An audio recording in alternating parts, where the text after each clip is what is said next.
Halo semuanya. Eh, Pada kesempatan ini saya akan menjelaskan tentang 3 produk jurnalistik, yakni mengenai berita, non berita, dan foto jurnalistik. Yang pertama, kita akan bahas tentang berita. Jadi berita merupakan laporan peristiwa atau laporan lengkap terkait dengan sebuah peristiwa, baik berbentuk tulisan, video, atau suara, yang merupakan salah satu produk jurnalistik. Foto dan video masuk dalam produk jurnalistik jika berupa foto jurnalistik dan video jurnalistik. Yang berikutnya, jenis-jenis berita. Yang pertama adalah berita langsung. Jadi berita langsung ini merupakan jenis berita yang menyajikan informasi mengenai peristiwa yang terjadi dalam waktu singkat. Yang kedua, berita menyeluruh atau comprehensive news.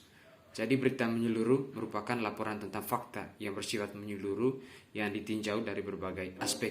Artinya bahwa berita ini menggabungkan berbagai fakta terkait suatu peristiwa dalam satu kesatuan cerita yang utuh, sehingga benang merah dari peristiwa tersebut dapat terlihat jelas. Yang ketiga yaitu berita mendalam atau depth news. Jadi berita mendalam ini merupakan salah satu laporan fakta atau informasi tambahan dari reporter mengenai suatu peristiwa. Isi laporan ini merupakan versi lebih lengkap dan mendalam dari berita langsung atau straight news. Yang keempat, berita penyelidikan atau investigasi news. Jadi berita penyelidikan ini merupakan berita yang berpusat pada sejumlah masalah atau kontroversi. Biasanya berita penyelidikan membahas kejahatan kriminal dan peristiwa yang merugikan satu atau banyak pihak. Dalam laporan investigasi, wartawan melakukan penyelidikan untuk memperoleh fakta yang tersembunyi. Yang kelima adalah ada juga berita khas bercerita atau feature news. Jadi berita khas bercerita ini merupakan berita yang berkaitan dengan ketertarikan manusia atau human interest. Dalam feature, penulis lebih menekankan gaya penulisan yang menarik, disertai humor daripada nilai kepentingan informasi. Yang keenam, ada juga berita gambar atau foto news. Jadi berita gambar adalah berita yang menggunakan foto sebagai media penyampaian informasi. Oke teman-teman semuanya, selanjutnya kita akan membahas tentang produk jurnalistik non berita. Produk jurnalistik non berita. Yang pertama adalah tajuk rencana.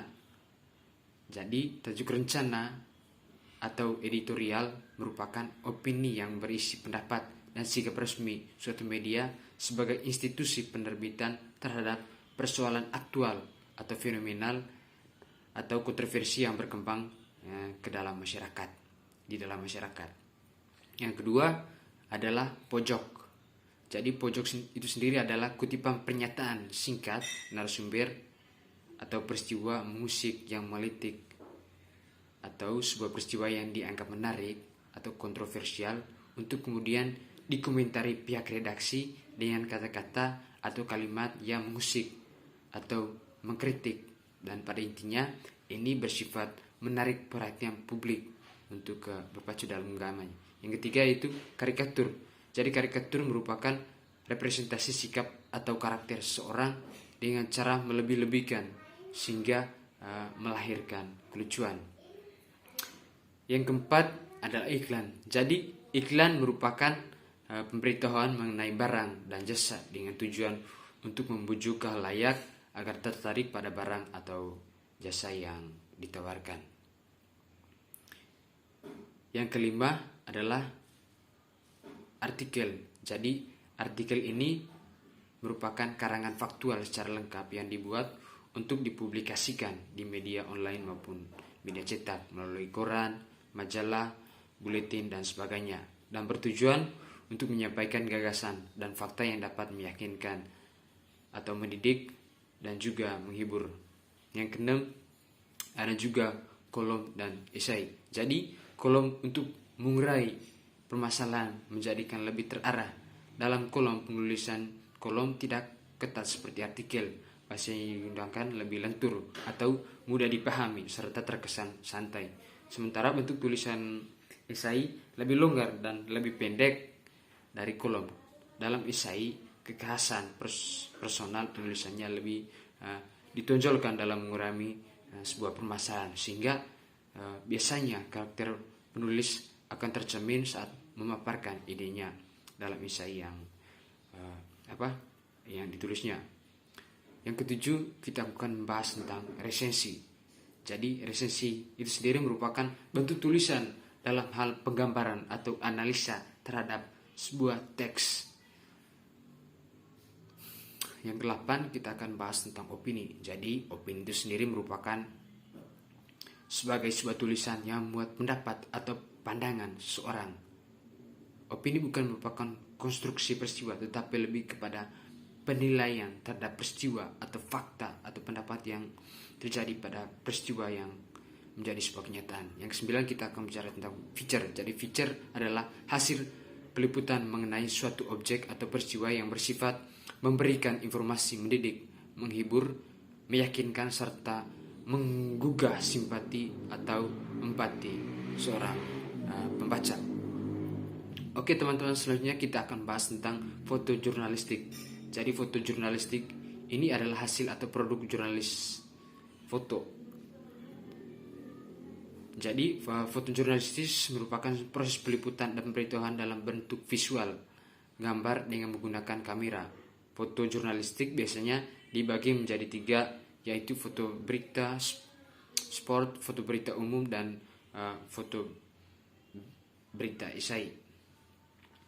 Oke teman-teman, selanjutnya kita akan bahas tentang perbandingan karakteristik media cetak, media elektronik, dan media cyber. Yang pertama, karakteristik media cetak. Jadi karakternya ini lebih bersifat fleksibel, mudah dibawa kemana-mana atau bisa disimpan. Yang ketiga, bisa dibaca kapan saja. Dan yang keempat, tidak terikat pada waktu.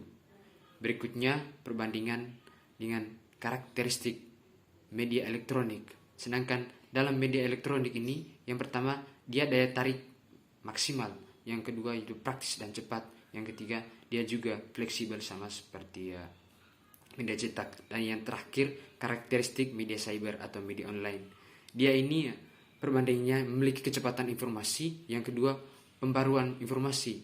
Dan ada hubungan timbal balik. Ada juga personalisasi, kapasitas tidak terbatas, pranala atau hyperlink. Dan yang ketujuh, ini juga memiliki kelebihan multimedia informasi.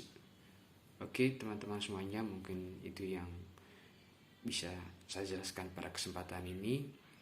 Terima kasih dan semoga bermanfaat.